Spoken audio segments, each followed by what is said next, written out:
Ciao, I'm Giuliana from Hardcore Italians. I'm Carmelo, her older brother, so watch out. And you're watching Cooking with G. Dun, dun, dun, dun. Disney Channel. Oh, Cooking with G. Today we're going to be teaching you guys at home how to make octopus salad. Squidward over here.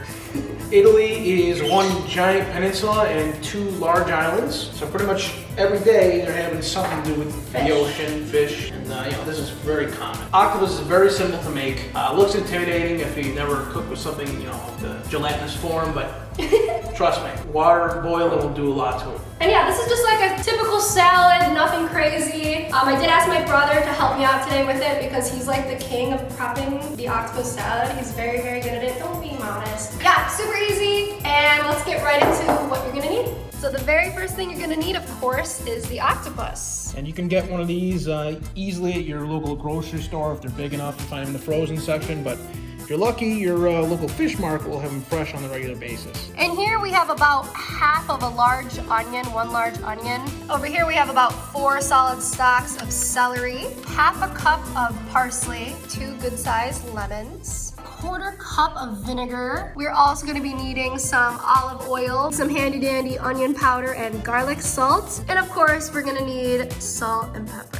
Also keep in mind that everything we have here as far as spices, onion amount, it's all taste preference. Feel free to kind of manipulate the recipe. You gotta be a little creative with your cooking abilities sometime, Since we're doing a Cooking with G, we need to take the edge off. Take the edge off. Very good, Marco. I've seen them all. So today I asked my brother what he thought would be good to take the edge off, and he chose a Verna, which typically you would drink this after dinner. It's made out of artichokes if you didn't know that. All right, salute, Centani. Ching ching. Ching ching. Get the table, get the table. No, it's bad luck. Right. Okay. Also, because I know I'm gonna get a billion questions about where I got this shirt and where my brother got his apron, you can find all of this Hardcore Italians merch in the link in the description box below. That'll take you to Hardcore Italians store. Okay, cominciamo. Yes, let's start. All right, so you need your saucepan, fill up with water, probably about 2/3 of the way or so. It doesn't have to be perfect, it's just gotta get some rolling boil in here. Close it up, get it on your biggest burner, and you're gonna have to wait a bit. In the meantime, it's best to get started on, chopping your vegetables, your celery, getting that lemon juice ready, parsley, all that, and it's a good way to be efficient in the kitchen.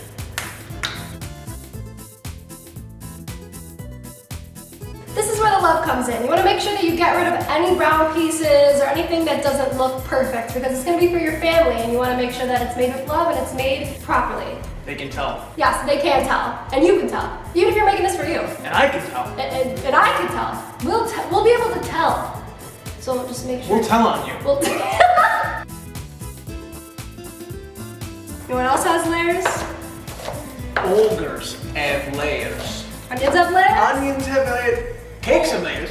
What about parfait? Ever meet someone that says, hey? Parfait, the best damn thing on the whole planet. So you're gonna wanna grab Squidward sort of by the head here. Okay, and now this part is very important. You need to make sure that you dip it in sort of 3 times because these little ends of the tentacles here are just gonna be way too long, and if you dip them all at once, they're gonna kind of stick together. It's not gonna be good. 1. See how it curls up? 2. Go a little deeper. All right, curls up a bit more, and then 3. In there. And then make sure you bring it up to a boil again. And here's the next part. Okay, so now, very important, you take your parsley here. Now we're just gonna move forward with some garlic salt, some onion powder here. About a tablespoon of each. Doesn't matter, once again, that much. It's all about just making sure the octopus is being boiled properly with some seasoning here. Handy dandy wooden spoon and just stir it all in there. Make sure you roll it over too, so you get the top of it. The whole thing's gotta be boiling here.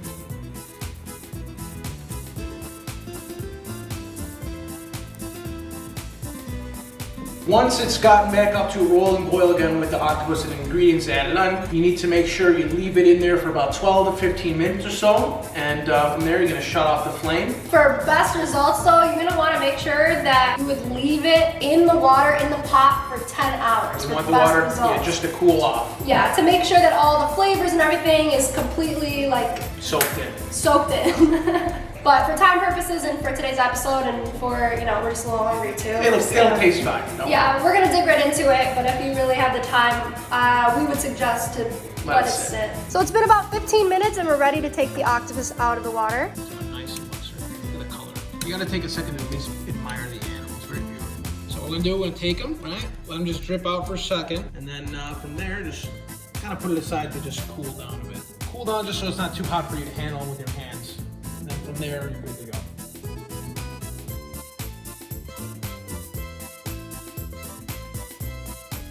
So once the octopus has cooled down, we're just gonna take it out and we're going to cut off the tentacles with a knife. That's right. And then from there, you're gonna use a pair of scissors to snip everything into smaller pieces or so. It's a lot easier with scissors.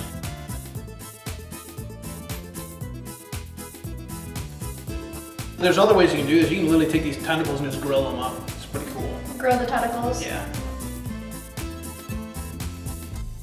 Now we're gonna get some scissors and cut these bad boys up and put them in another bowl. So the trick here is we're making a little salad, right? So we want to have like bite-sized pieces.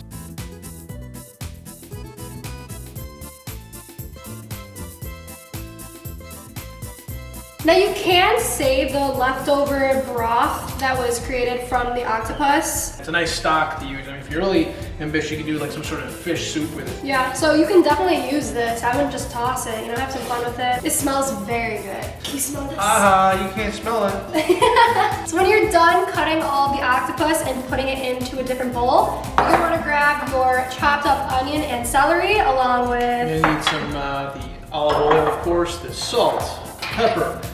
You got the vinegar, very, very important. And then you're gonna want about 2 lemons worth of juice. Yes, so we're gonna cut those up and we're gonna add everything into the bowl right now. Put the onions right in there. We're gonna grab our celery. And then we're gonna pour all the vinegar in.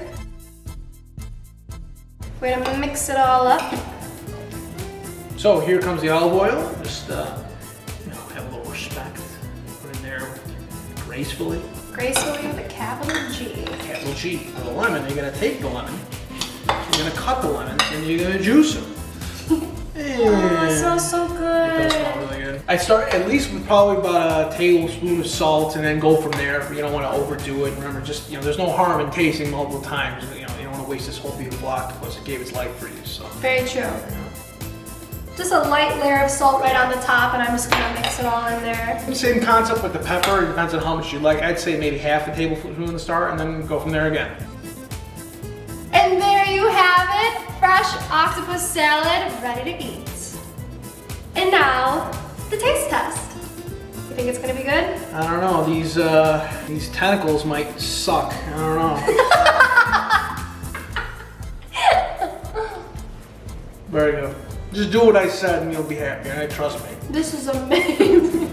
You're such an idiot. I mean, you know, depending on how much oil or whatever you put in here, it can be very healthy too. It makes you a little more cultured. Even if you're not Italian, you should definitely enjoy this. Yeah, this is like my favorite dish and I never feel bad about eating it. I give it 8 arms up. Yeah, I see what she did there. So that concludes this episode of Cooking with G, guest starring my brother, Carmelo Marco. Happy to be here. And maybe he'll join us again and teach us how to make some other type of fish. He's very good at making fish and anything seafood-like. So just comment below and let us know what you would like to see next, and maybe we'll make it. Thanks so much for watching, and we'll see you on the next one. Ciao! Ciao, grazie.